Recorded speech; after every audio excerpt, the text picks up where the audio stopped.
Welcome to episode 20 of The Guardians, where we won't make you climb walls, much to the delight of our newest grandma sniper, because she can't do that anyways.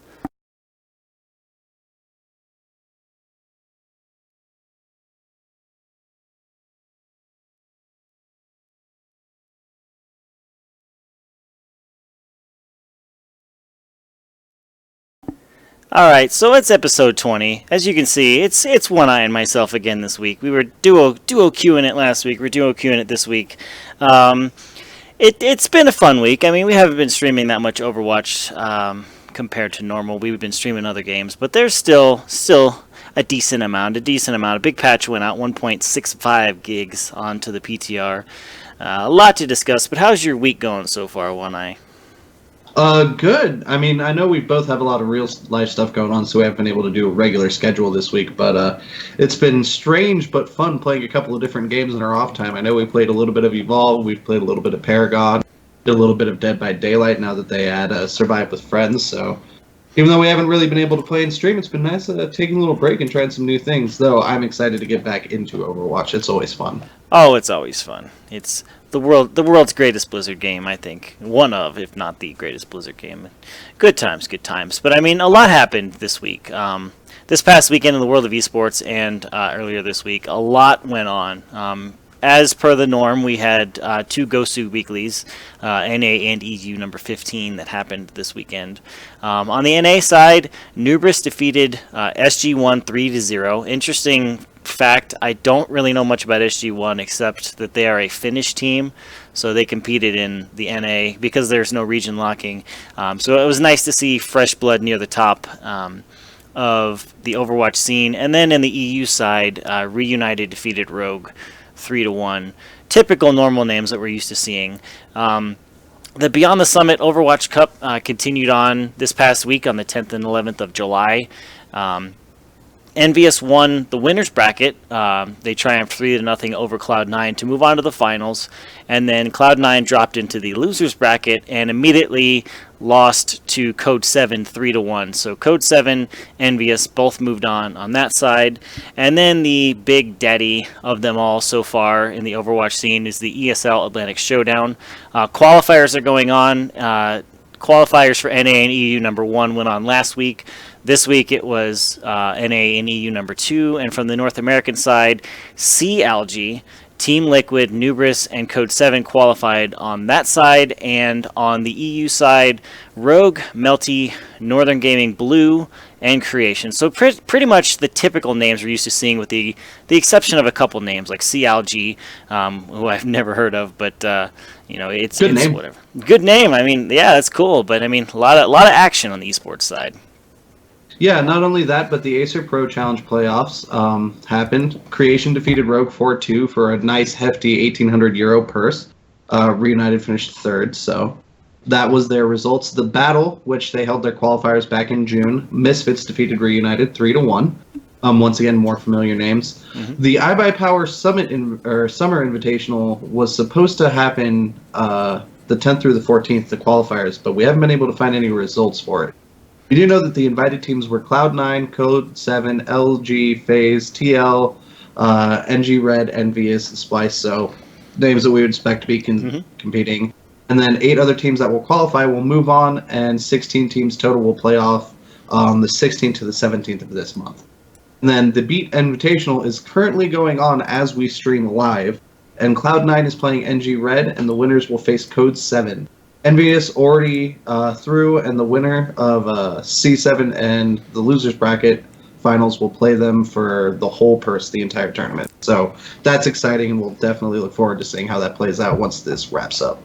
Yeah, and I mean it's we're used to seeing all these names, so it's nothing too surprising. I mean, Cloud9's not as dominant as they have been. I think just because the meta changes, more people are able to play. Other teams are spinning up, they're finding their synergy. So, I mean, there's some shuffling at the top, but it's pretty much the same top teams you're used to seeing, with a couple surprising outliers like SG1 and CLG doing really well.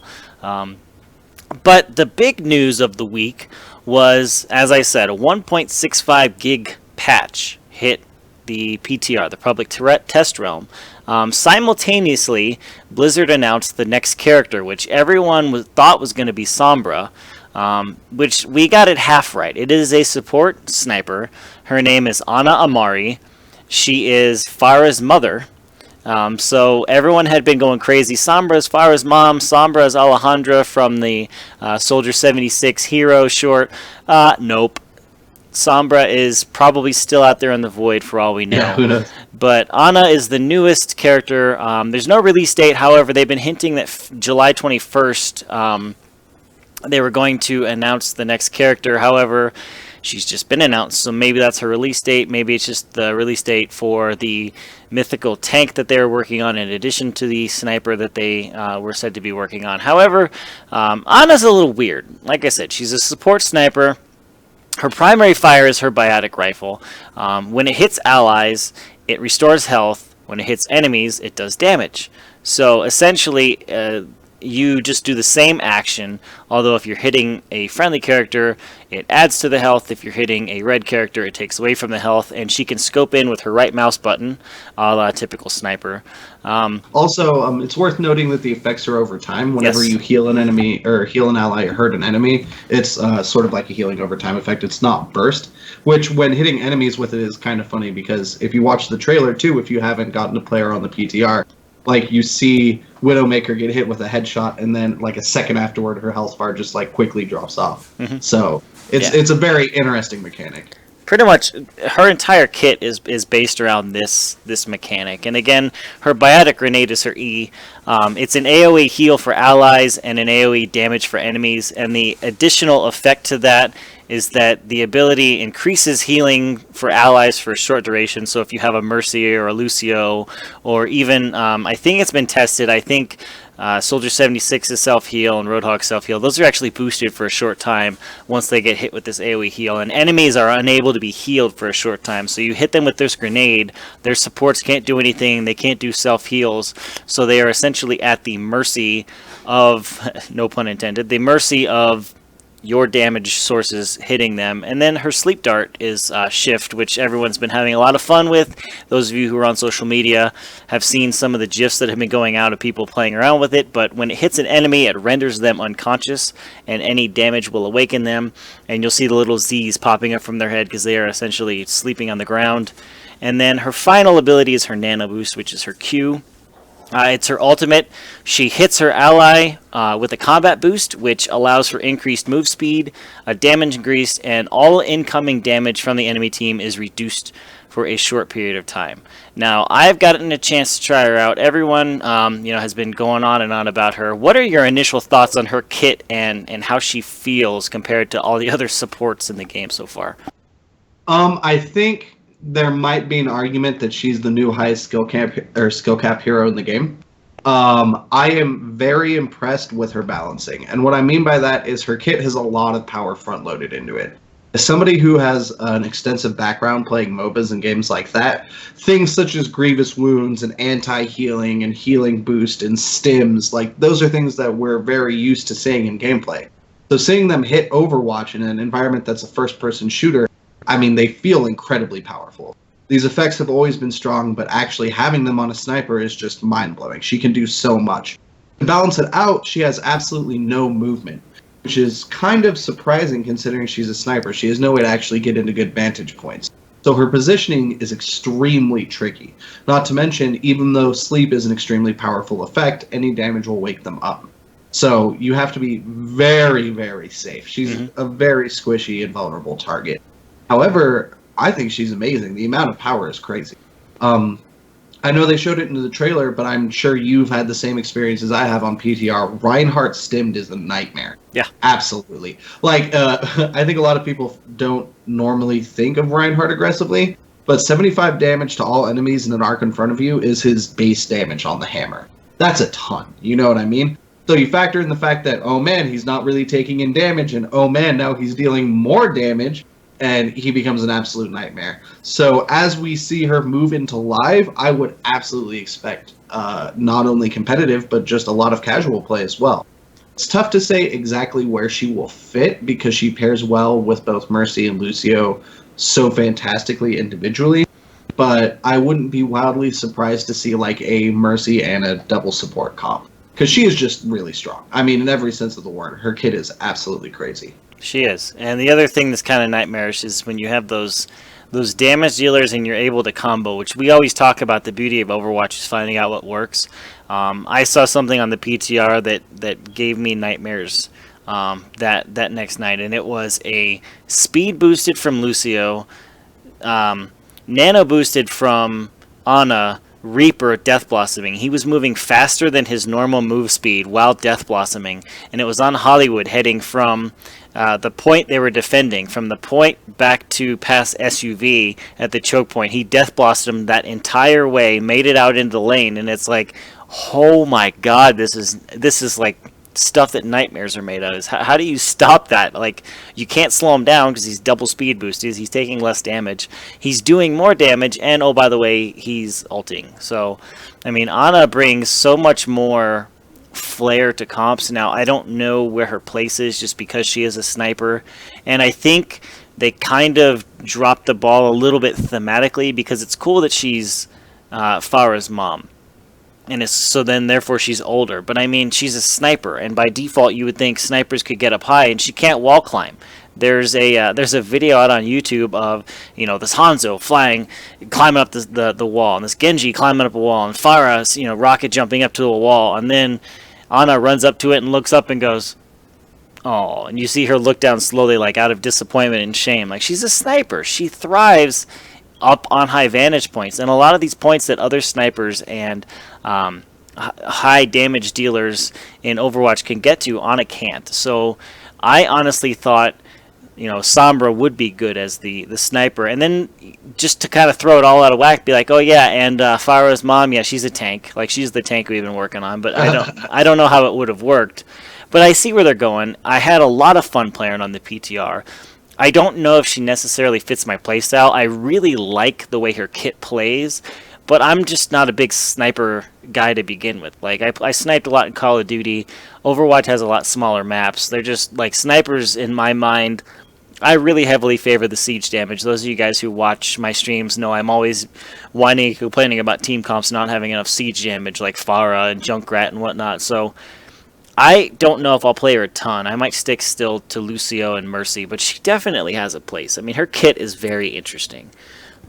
There's just so much power in it, in all honesty. It's one of those kits that it'll be interesting to see exactly where she falls, particularly in competitive. Mm-hmm. But with that many tools in her belt, I just don't see her not being played. Just because she really does so much. I mean, especially as more heroes come into the game. Like right now, obviously the big combo that jumps ahead is Pharah Mercy.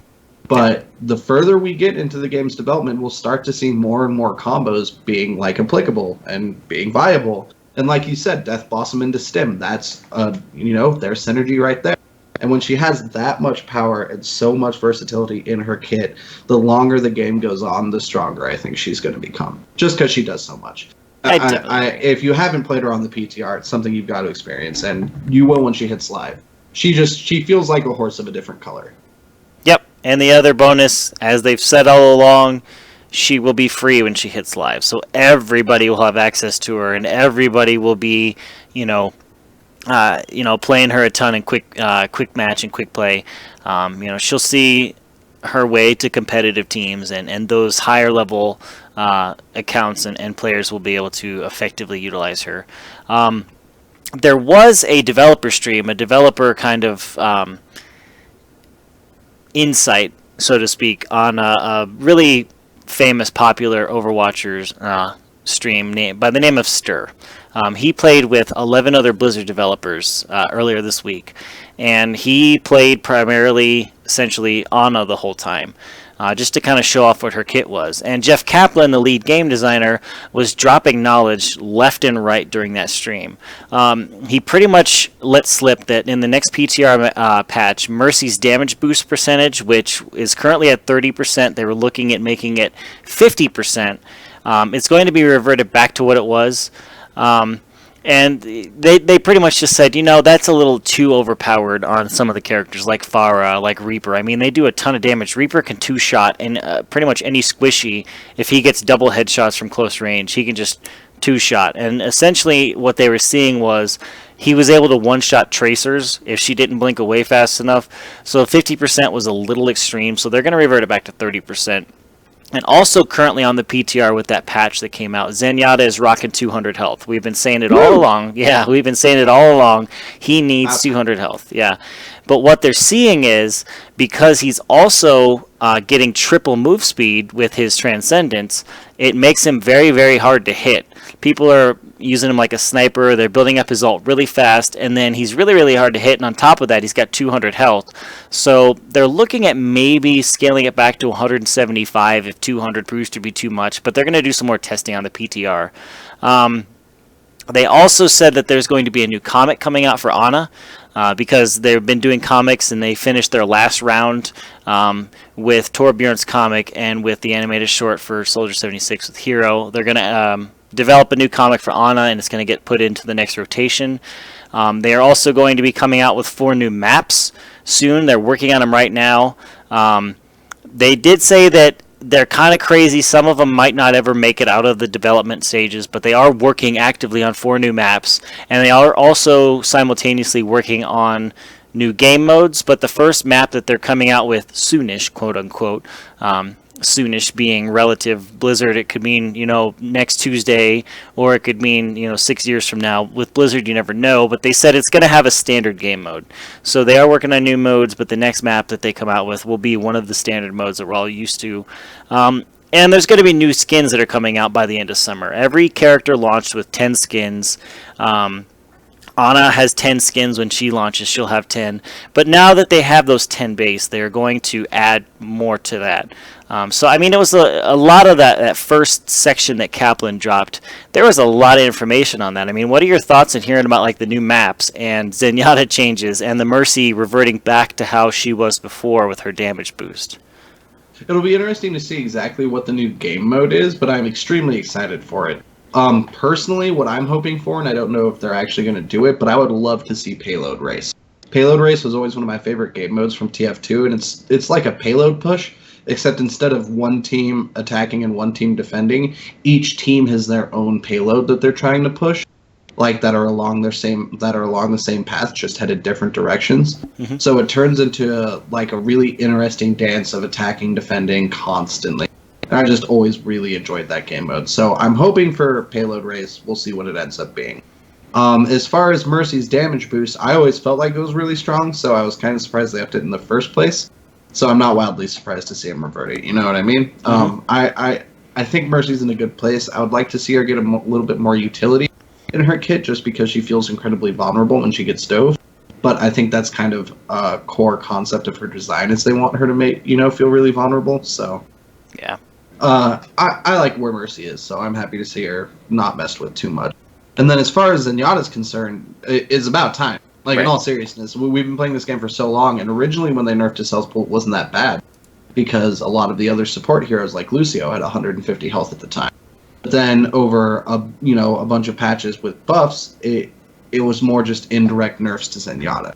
When all the other heroes have 200 health, and all of a sudden orbs, return to you and aren't just fire and forget, like, he started feeling very weak.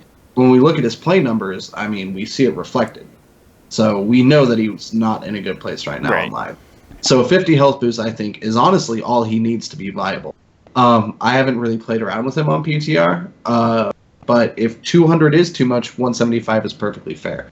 I just, in a game like Overwatch, have kind of a hard time imagining 25 health being that big of a difference, since generally we see things done in 50s.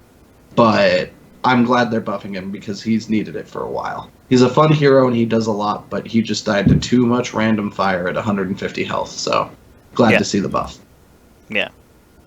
And I mean, we could always use more. The world could always use more skins. I mean, a lot of people have problems with Zarya's skins. I think her Goth and Industry skins look really good. I'm not a fan of her Siberian skins, and a lot of people actually think those are the better looking ones.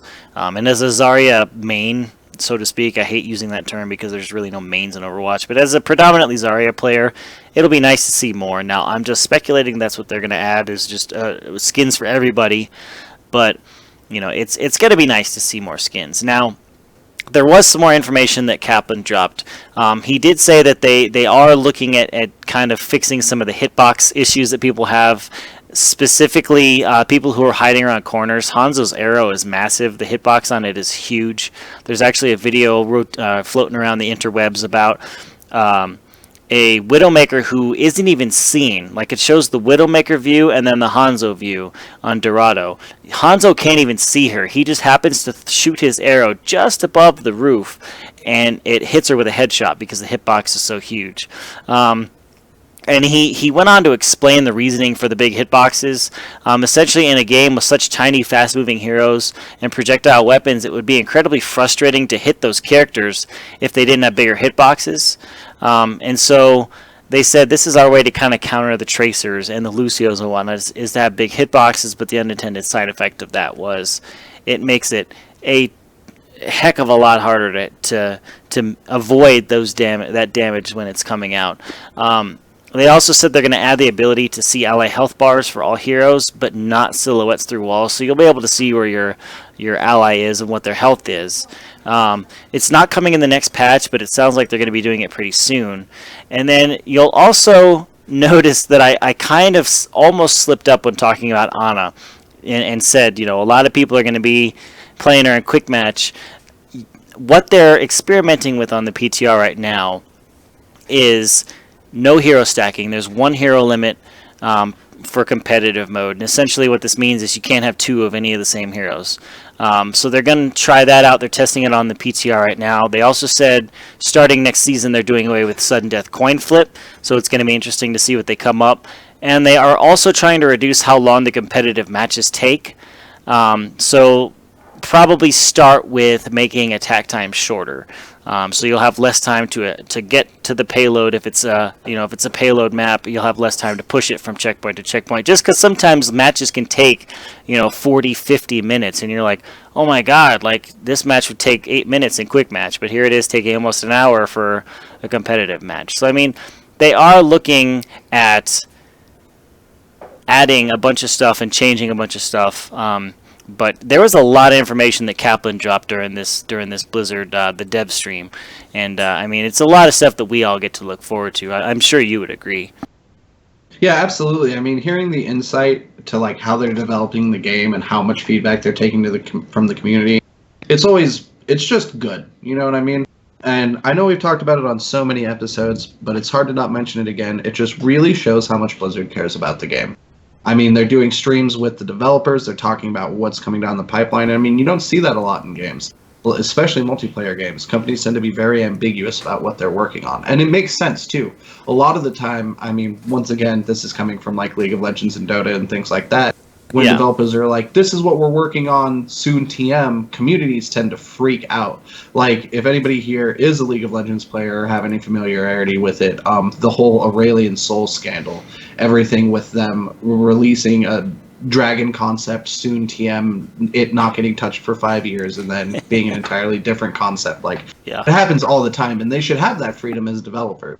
So the fact that Blizzard's like, look, we're taking a chance, we're letting you know what we're doing, what we're working on, please don't freak out if it doesn't come immediately. I think it's good, it's healthy, and it really just keeps my faith in this game. Yeah, and I mean they've been super open and transparent on what they're thinking about doing, and very quick and receptive to changing things that need to be changed. I think the coin flip, a lot of people are complaining about, and Blizzard really, they're like, we don't know how to fix it, so they came and changed the timers on a lot of those maps on coin flip, and they said, well, let's try this out, and let's try this out, which really, I mean, it's the first competitive season, so you can expect not everything to be perfect. So, I mean, the fact that they are doing so much, and they just released the PTR 2 patches ago, so we're able to test out all the new stuff, and they just dropped Ana the day after they announced it. They're like, oh, by the way, here's Ana, test her out on the PTR, and you're like, okay, normally, like even with Whoa, League, all right. yeah. even with League, like since I played a lot of League back in the day, you would hear about these heroes and these champions getting announced, and then it's like, all right, well, when do we get to touch them? You know, when do we get to play them on the PvE? When are we going to be able to actually like test this out?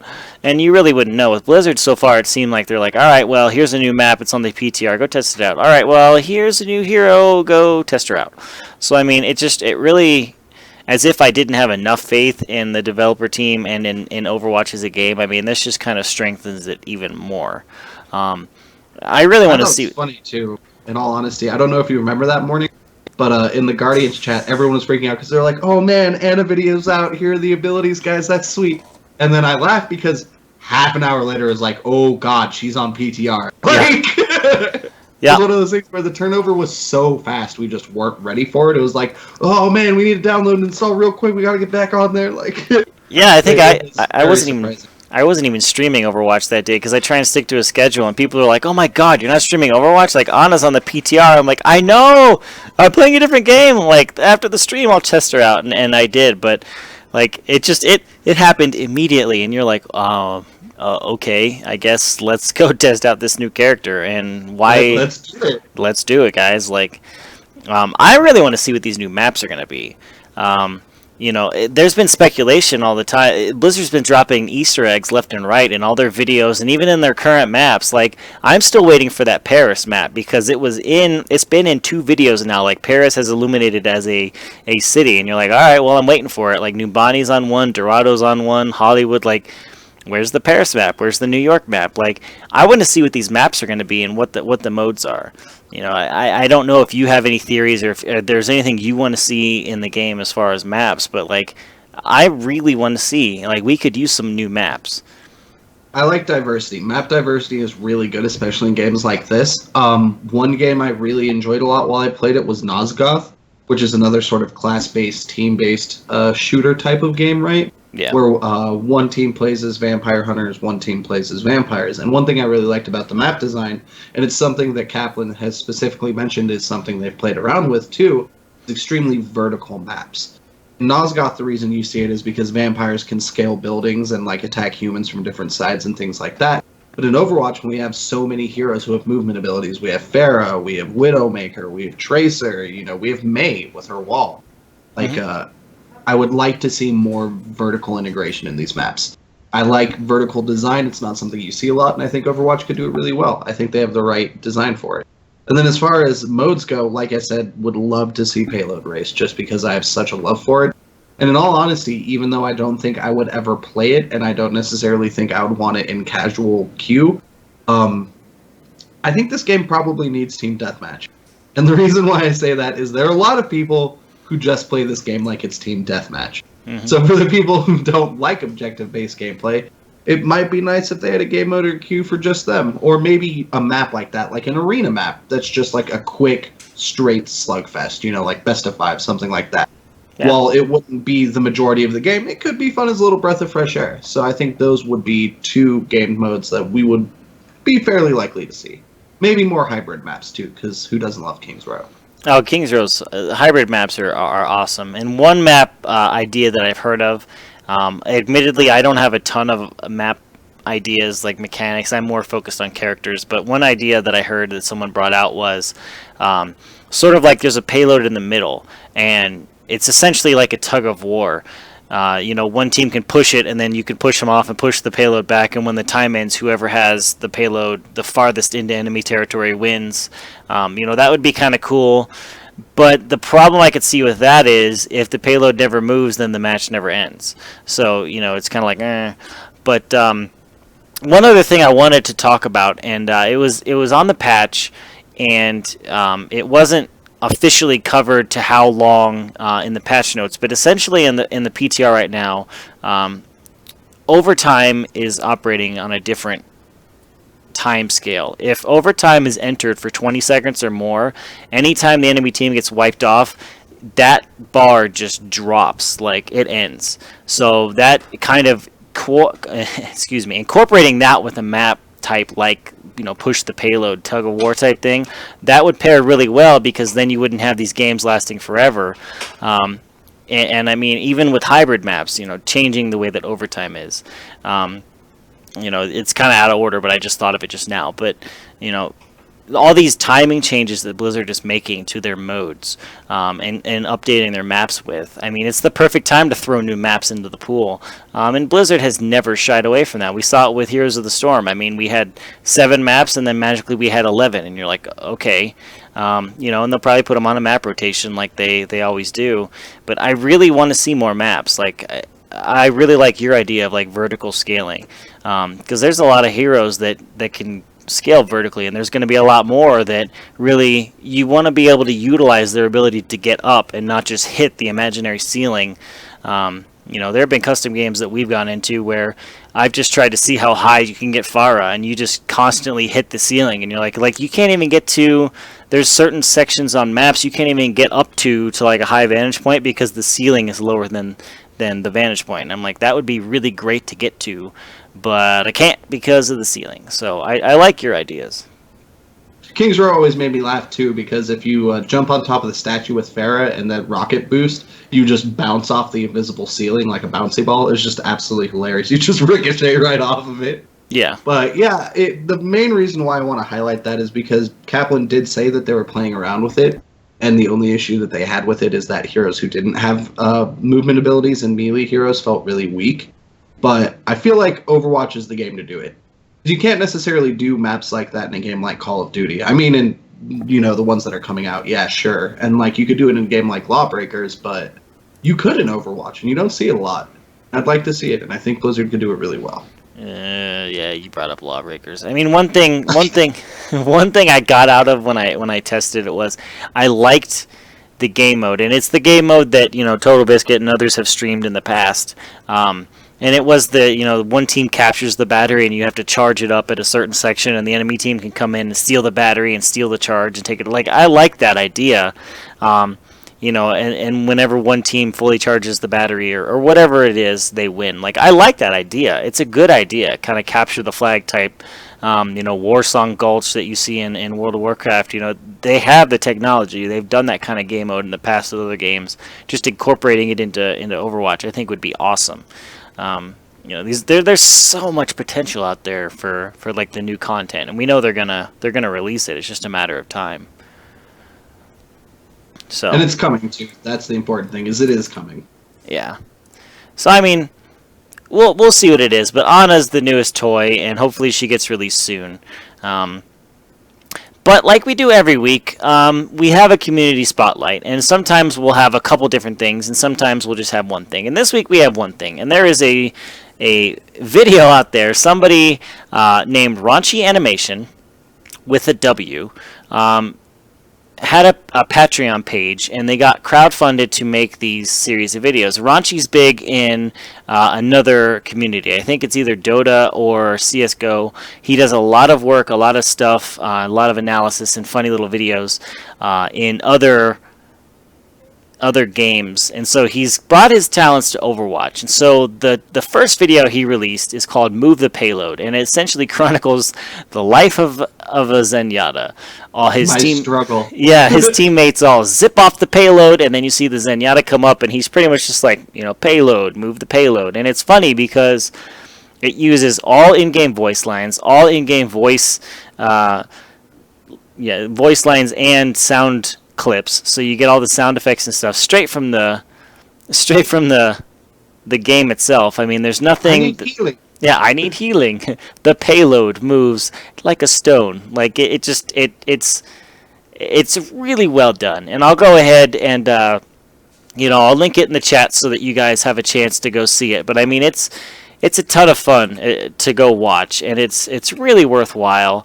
And I mean, it just Raunchy Animation again is the YouTube account name if you want to search for that. But it's just one of those fun videos that you see out of the community. And again, I cannot echo it enough just how amazing the community is. I read somebody, again, with the issues with levers and competitive, somebody had ended up in a 1v6, and so the enemy team, instead of just stomping him, they allowed him to get a whole bunch of achievements. So there was one, where you have to essentially high noon an enemy team, and so they all lined up so he could high noon them all. Like, the community is just absolutely amazing, and I'm cannot stress how creative and how wonderful everyone in the community is, and I'm glad to be a part of it. I'm really looking forward to this game being long term. I mean, you watched the video. It was a funny video. You've been a member of the community. You know it's a great community. I mean, what are your thoughts on just community in general for Overwatch? I mean, I love it. We mentioned it at the Agents Rising interview, but Overwatch's community is one of the reasons I really enjoy the game. I can't really think of another game that has quite a diverse community like Overwatch does. There's so many different aspects and things that draw so many different people to it that it really feels like a melting pot in terms of people who you see playing it. Like, I'm always blown away by the people I get messages from, like, wait, you play Overwatch? We should play. It's like, holy crap, I had no idea you were playing this. Really? Like, you only do RTSs. That's crazy. You know what I mean? So I really see a lot of long-term success with the game. I mean, yeah, it's typical Blizzard. They'll support the game forever, and that's what matters. But the game is good, and people love playing it. And I think that's what makes all the difference. I don't really see the community dying off anytime soon. No, it's going to be supported, and already you see the $100,000 esports tournaments getting dropped. The game's been out since, June, the end of May, beginning of June. I mean, the community support was already there. Blizzard's support was already there. I mean, this game is going to be long term, and I can't wait to see what the future holds. So, guys, there's two hosts. Two hosts means we have half the input and twice the quality. So, that's pretty much episode 20. I mean, we've been around for 5 months. I mean, we've actually been around. We started the end of January, but I mean, it's been 20 episodes. I mean, it's pretty awesome, and we really appreciate you guys being here for 20 episodes. We're looking forward to putting on 20 more and 20 more after that and 20 more after that, and we are trying to work a deal right now with some organizations that do a lot of fan stuff for BlizzCon to kind of be featured and included in a lot of that. So keep your eyes peeled, and we will continue to put out content for you guys. One Eye, do you have any closing thoughts, any shout outs you want to give out before we go ahead and end this? Really, I just kind of want to echo that, and we really do appreciate your guys' support. This game instantly just swept us when we started playing it, and we've been in love with it since, and I know personally I feel really honored to get to share it with people every week. No joke, this is something I look forward to nonstop. So thank you for everyone who's supported us so far and everyone who is going to support us in the future. We really do appreciate it. Yeah, it's awesome. And as always, you can follow One Eye at NA1Eye on Twitter.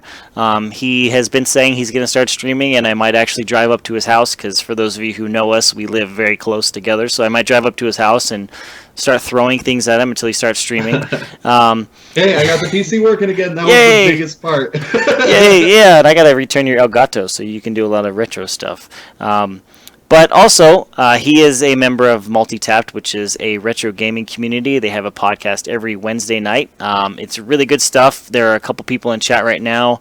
They are becoming loyal followers. You will watch them during my weekly streams, Rewind Mike and Luke GTO, Lucius Showcase, two of the big ones that I play along with. Also, Dubious Gaming is another one. Just an amazing plethora of awesome people, and you can check them out. Guys really do. Yeah, I mean it's a ragtag group, but I could not be prouder to be associated with that group. It's really good content. I mean, really check out any of it. Matt Rezero, the LJN Defender, Daria Plays, Super Derek, all really quality stuff if you like retro games. Yep. I think I spent like 3.5, 4 hours at work one night just watching video after video from what's her name? There's another one, like she does a lot of RPGs, and it was probably Daria. It was most likely Daria.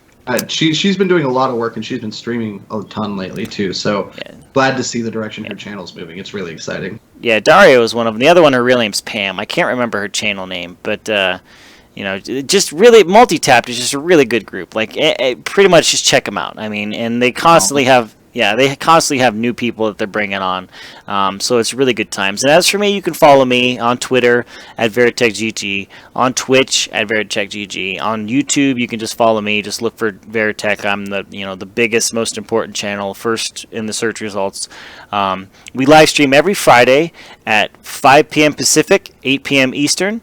It's where you can catch our live streams. And for those of you who can't catch the live streams, you're either watching the VOD on Twitch or YouTube, most likely YouTube. And for those of you who are listening in at home, we are on iTunes and we are on Google Music. If you just search The Guardians, we are one of the top search results there.